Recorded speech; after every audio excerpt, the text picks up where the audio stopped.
indah, yang luar biasa yang Tuhan karuniakan kepada kita. Tuhan memberikan cuaca yang bagus sehingga kita tidak terganggu, terhalang untuk datang pada hari ini. Nah, mari kita lihat sedikit renungan firman Tuhan. Tema firman Tuhan adalah yang ada di spanduk tema Natal kita, yaitu berakar di dalam Kristus.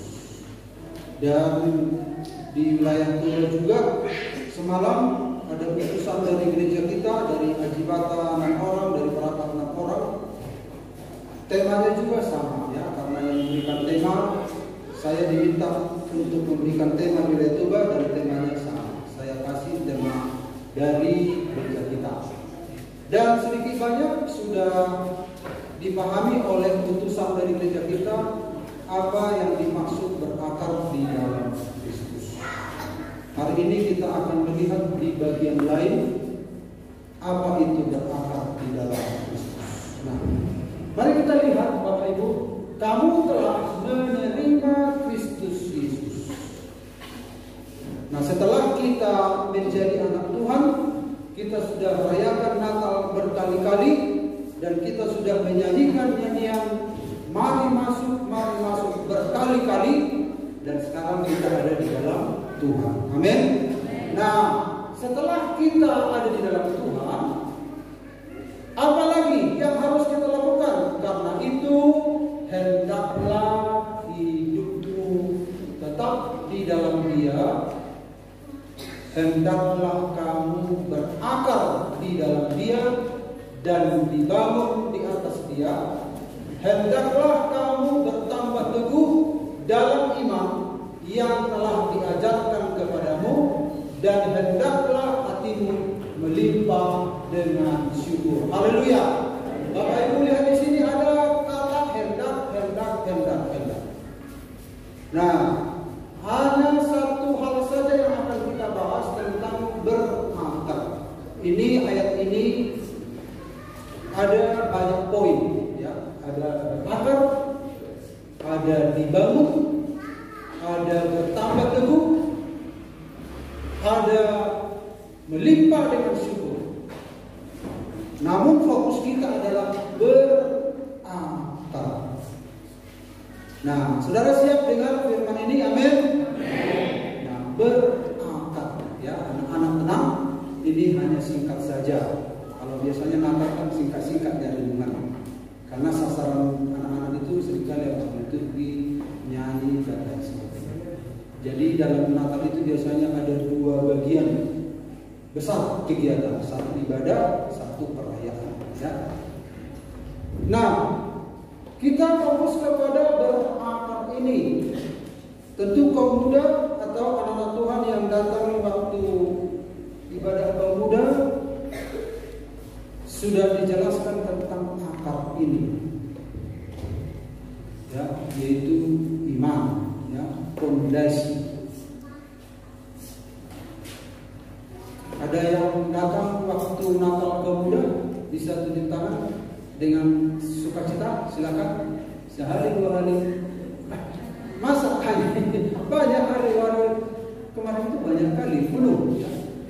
Tapi mungkin takut mungkin ditanya. Padahal tidak ditanya. Mungkin nanti ada kuis ya. Ada nanti kuis. Enggak ada ya. Panitia ada ya. Biasanya kalau kuis itu 2 bagian. Anak-anak sudah tahu kan semua? 1 CCA, 1 apa? Nah, makanya siapkan semua ya. Dengarkan firman ini baik-baik karena bagian dari kuisnya adalah ini. Ya, dan hadiahnya pasti bagus disediakan oleh panitia ya. Nah, amin. Karena ini hadiah kaum muda kemarin, sepatu yang saya pakai ya. Puji Tuhan, terima kasih buat kaum muda dikasih hadiah ya. Jadi biasanya Natal itu ada hadiah. Tapi kalau Bapak Ibu nggak ada hadiah, kita dapat hadiah besar, yaitu Sang Juru Selamat. Amin. Jadi mari kita lihat tentang akar ini ya. Di Natal wilayah telah dibahas tentang lihat, ini adalah dunia. Kita tumbuh di dunia ini. Kita tumbuh di dunia ini.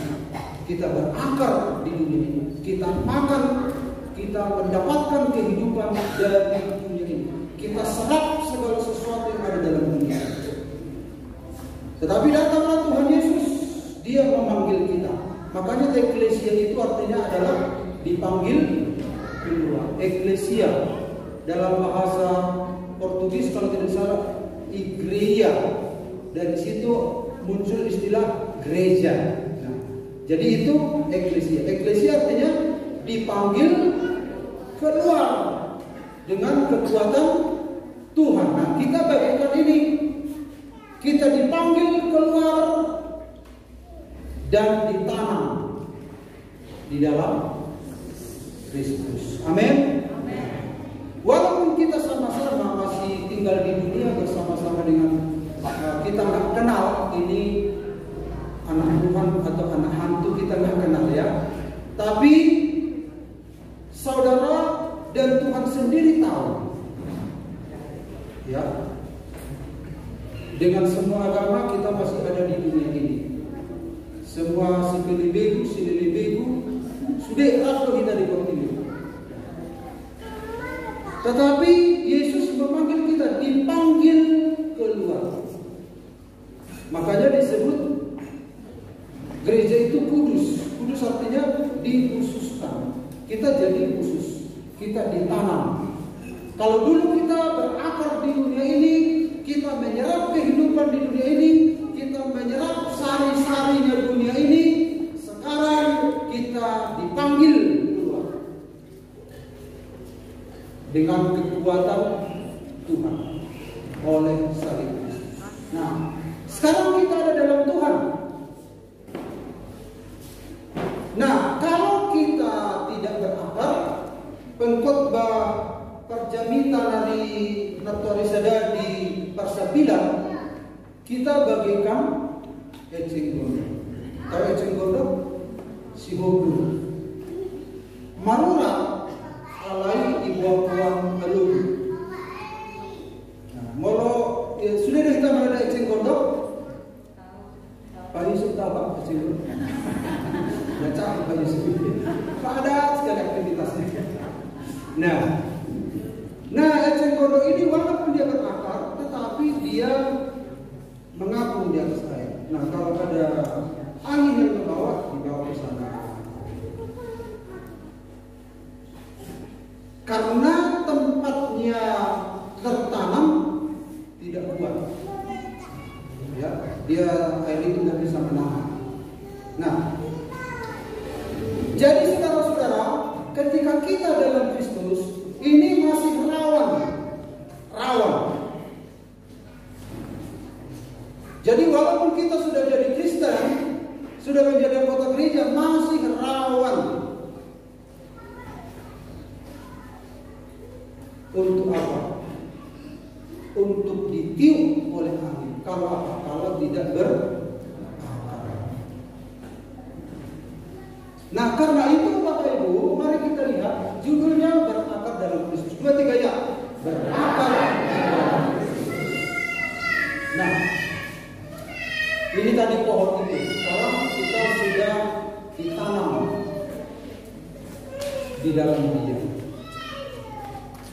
Hendaklah kamu tinggal di dalam Dia dan berakar di dalam Dia. Dulu kita berakar di dunia ini, sekarang kita berakar di dalam Tuhan. Jadi kalau berakar berarti itu punya proses. Mari kita lihat ini, ya. Nah, perhatikan. Saya tunjukkan akarnya. Sebenarnya kalau pohon di tanah ada tumbukan gak kelihatan akar. Karena fokus tema khotbah hari ini berakar, saya tunjukkan akarnya. Ini adalah tanah. Hendaklah kamu berakar di dalam Kristus. Jadi saudara-saudara, kita melihat Bapak Ibu. Jadi kalau berakar itu ke bawah. dalam, lebih dalam, lebih dalam. Nah, makanya siapkan dulu proyektor lagu kita nanti lebih dalam lagi. Ingat, mungkin belum ada di situ ya. Paling tidak dicatat dulu, dicatat ya. Berakar di dalam Kristus. Makin naik pohon, makin dalam akar. Kalau tidak, dia akan, walaupun dia Kristen, bisa hanyut. Makanya disebut hanyut di bawah arus. Akar adalah sarana tersembunyi yang kita upayakan untuk mencengkram Kristus. Ya. Jadi iman itu, jadi di dalam iman itu ada jari-jari. Saya istilahkan jari-jari untuk mencengkram. Jadi kalau iman itu adalah tangan, dia punya cengkraman. Nah, akar adalah sarana tersembunyi. Jadi akar ini tersembunyi. Hanya akar saudara itu dalam ketahuan ketika ada nanti masalah-masalah. Akar ini tersembunyi, iman itu tersembunyi. Nah, kita sedang membahas sarana tersembunyi yang kita upayakan, bukan dari Tuhan. Ingat, Tuhan telah memberikan iman kepada kita, tetapi kita harus punya cengkraman di dalam iman itu. Jadi iman itu mengantarkan kita harus punya dari pihak kita sebuah usaha untuk mengolah iman itu sehingga dia punya tangan yang jari yang tajam, saya istilahkan,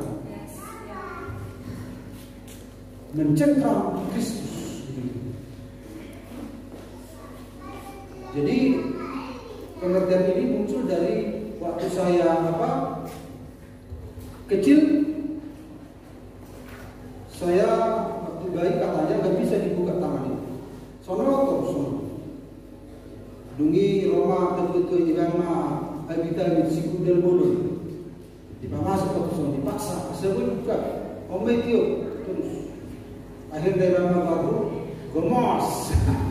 Gomos tiup katanya. Makanya sebut gomos. Jadi artinya pegang erat. Jadi dari nama itu pun muncul pengertian ini. Ternyata di dalam Tuhan pun kita harus punya daya cengkram, akar itu. Dari pihak Kristus sudah selesai, sekarang dari pihak kita. Makanya pemberita firman waktu di pasal 9, beliau menjelaskan salah satu akar itu adalah, masih ingat yang datang ke sana? Memberi katanya, memberi hati, memberi pikiran, memberi tenaga, memberi waktu, apa lagi Pak? Juga berdoa. Itu.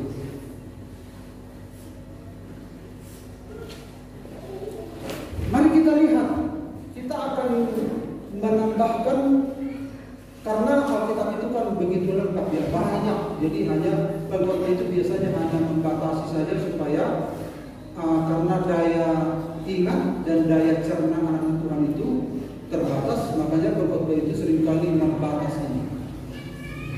Tapi sesungguhnya begitu banyak cengkraman ini. Nah, saya membuatnya begini, yaitu doa itu kan sarana tersembunyi. Kalau engkau berdoa, masuklah ke dalam kamar dan sembunyi. Makanya anak Tuhan harus berdoa. Amin. Kemudian sarana tersembunyi yang kita upayakan, ini upaya kita untuk mencengkram adalah ada puasa. Masa di hari Natal dibicarakan puasa? Ya itu memang. Kalau engkau puasa, jangan bikin apa katanya, muram mukamu pas ibu Tuhan kau puasa. Enggak, harus sembunyi. puasa supaya ditutup aroma makan semua, jangan tersinggung nanti orang. Kalau Kristen enggak dikasih tahu dia kalau puasa. Makanya kalau orang Kristen itu jangan sampai dari lahir sampai mati nggak pernah puasa. Itu sarana tersembunyi yang kita sendiri upayakan untuk mencekram.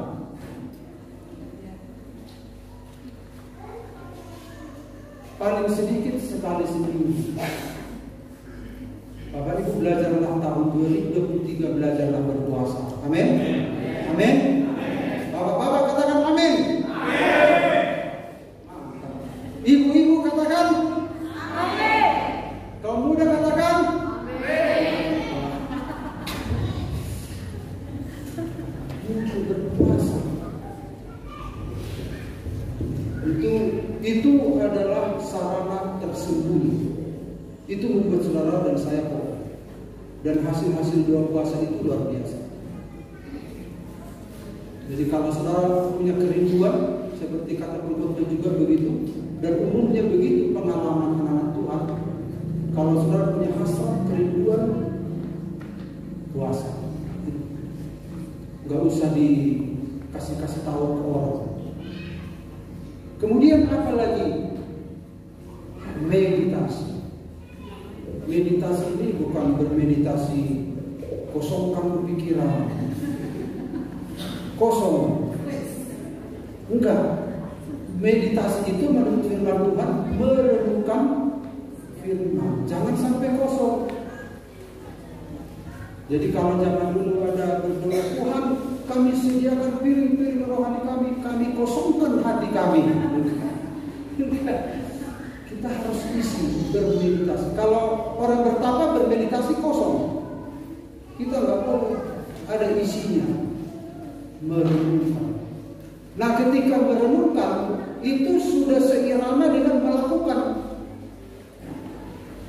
Merenungkan itu melakukan. Nah itulah akar yang harus kita bangun, ya. Nah udah tahu ya, ini akar ini ya. Ini akar yang tersembunyi, cengkraman yang ada di tangan ini, mencengkram Tuhan. Makanya ada lagu bahasa Batak, Moloyede uni toriberik coba dulu. Komos mahita tindang mana gamharon. Komos terus orang. Karena saya tahu. Tapi bagus juga itu, ternyata memberi motivasi. Karena Tuhan itu harus cengkram. Amin. Nah, ada 3 hal yang harus kita lihat di sini secara singkat ya. Ini tadi pohonnya, dia berakar, dan 3 keuntungan berakar dalam Kristus, 3 berkat, 3 keuntungan. Nah, yang pertama kita lihat adalah akar menjadikan pohon itu kokoh berdiri. Saudara itu akan kokoh berdiri kalau akar saudara itu kuat. Jadi banyak anak Tuhan langsung goyang, langsung hancur karena nggak kuat. Nah, jadi ketika datang goncangan, bisa saja pohon itu seperti dipermainkan, tapi dia tidak kemana-mana, dia tetap kokoh karena akar. Akar itu tadi yang 3 tadi. Yang 3 tadi. Nah, dalam Alkitab dikatakan orang tidak akan tetap tegak karena kefasikan, tetapi akar orang benar tidak akan goncang. Jadi jangan saudara pikir, gak ke gereja pun aku, tetapi aku diberkati Tuhan. Hati-hati, ada seorang teman pendeta begitu. Asing juga. Lam soturero matanggaku lam tabba jiwa-jiwa, katanya. Lam soturero matanggana lam tabba jiwa-jiwa. Langsung teman-teman bilang, hati-hati kau. Hati-hati kau. Ibu daya kadongan di mana? Dan di tepi. Lantak berubah. Oh puji Tuhan, haleluya. Langsung bertanya di malam gudang col maro. Hati-hati. Jadi walaupun ada pertemuan, pastikan akar kita itu kuat. Karena itu bukan tolok ukur tentang kekokohan kita. Akhirnya teman yang saya ceritakan tadi apa? Hancur. Hancur rumah tangganya, hancur pelayanannya. Dan dia dipecat dari GPDI. Ini kisah nyata. Dikeluarkan. Nah. Jadi saudara-saudara, akar menjadikan pohon kokoh berdiri. Supaya kita kokoh berdiri, maka akar ini harus diperhatikan. Harus lebih dalam. Kemudian yang kedua, akar mensuplai makanan bagi pohon. Nah ini, setelah dia berakar ke bawah, mencari terus sari-sari makanan di bawah, sekaligus juga dikirim ke pohon. Dikirim terus. Makanya Alkitab mengatakan dalam Yeremia 17:8, ia akan seperti pohon yang ditanam di tepi aliran air, yang merambatkan akar-akarnya ke tepi batang air, dan yang tidak mengalami datangnya panas terik, yang daunnya tetap hijau. Karena apa? Karena dia berakar. Dia punya cengkraman tersembunyi, orang tidak lihat, tetapi dia punya cengkraman yang kuat. Nah ini harus kita bangun ya. Ini tema Natal kita. Jadi makanan dikirim terus ke atas. Bagi batang, bagi ranting, bagi daun. Walaupun datang panas terik, daunnya tetap hijau. Dia mendapatkan akar ke tepi batang air. Yesus adalah sumber kehidupan. Yesus adalah kehidupan. Jadi saudara harus menjangkau supaya saudara tahu. Kalau enggak, saudara akan banyak masalah-masalah yang akan terjadi. Saudara akan gampang terjadi cepat. Makanya ada nyanyian, siapa tertanam dalam rumah Tuhan. Lanjut, siapa? Oh dia langsung. Dan berbuah di pelataran Allah. Harus tertanam. Kita harus tertanam. Amin. Yang terakhir, ya namanya pun singkat kan, langsung terakhir kan. Nah, akar memampukan pohon untuk berbuah. Ya. Akar memampukan pohon untuk berbuah, akhirnya dia berbuah. Dia memunculkan buah karena apa? Jadi akar itu semua yang menyerap, bukan hanya akar itu bukan hanya memenuhi kebutuhan ranting, batang, tetapi sampai kepada buah diserap semua. Sari-sari makan. Kita serap dari Kristus semua apa yang menjadi kebutuhan kita. Selain kita menjadi kokoh, tetapi kebutuhan kita pun kita serap dari Dia. Amin. Kita serap dari Dia. Kalau dulu dari dunia ini, kenikmatan dunia ini kita serap, keangkuhan hidup, kosong, elak, tiap lantai dan lain sebagainya. Diserap. Tapi sekarang kita sudah eklesia, dipanggil keluar. Kita tertanam di dalam Kristus.